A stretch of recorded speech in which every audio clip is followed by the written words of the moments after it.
How to Create a Glitch Monologues Season 9 Chapter 8. This is the 8th episode of Season 9 of How to Create a Glitch in the Matrix Monologues. In this episode we will be discussing emotional coupling, linking it to how our attention is drawn to others, and how that attraction manifests the creation of a consensual or non-consensual reality.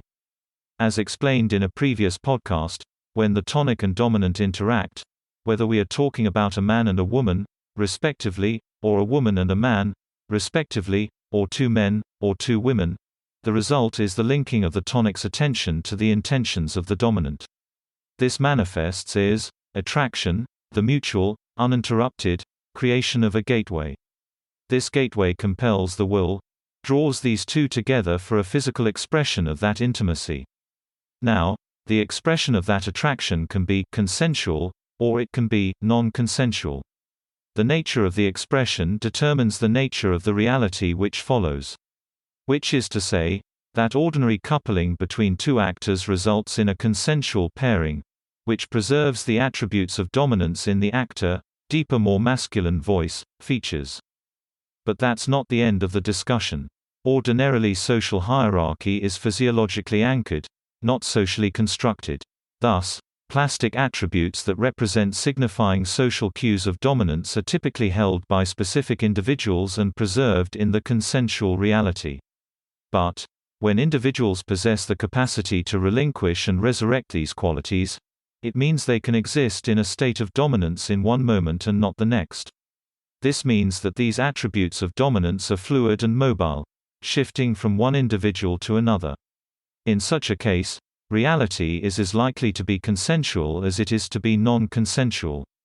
The second concept I'd like to express involves the transition from pantheism to polytheism to monotheism and how it relates to the development of history, meaning and our web of associations.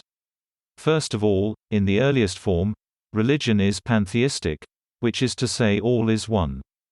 In this monad reality, the distinction between objects is moot because they have no true essence apart from the all. There is no web of associations. The next option in the developmental chain is polytheism, which views the material as being associated with or partners with the being responsible for manifesting reality. This suggests dualism. The acceptance of polar ideal forms comprise the creation mechanism. And also a web of associations which is bifurcated.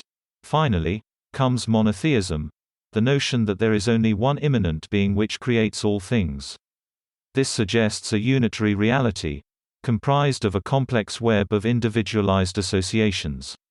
Now, these options, pantheism, polytheism, monotheism, don't just reflect ideological dogmas, they represent our earliest attempts to engineer our reality according to our manifestations and the architecture which we constructed. This means that the gradual development of pantheism to monotheism is reflective of the creation of a hidden architecture, built out of the stuff of meaning. Just as these dogmas developed their own systematizations, we see that the gradualistic development of those systemizations approach a certain accessibility. That accessibility manifested in the Abrahamic religions precisely because the lexicons of the early Jewish and Muslim peoples were sufficiently varied to construct an idealization of forms out of the material to the greatest extent. These webs of association are the filters which shape reality according to specific views of human behavior, shaped by the esoteric narratives of these common myths and histories. They give us the vocabulary to understand reality and ourselves. Now, it may sound like I am suggesting the material preceded the ideal, but that is not my intention. Reality began in a petri dish of idealism, matured in a hybrid of polytheism and monotheism. That's the end of the podcast for today. If you enjoyed it, please like, comment and subscribe.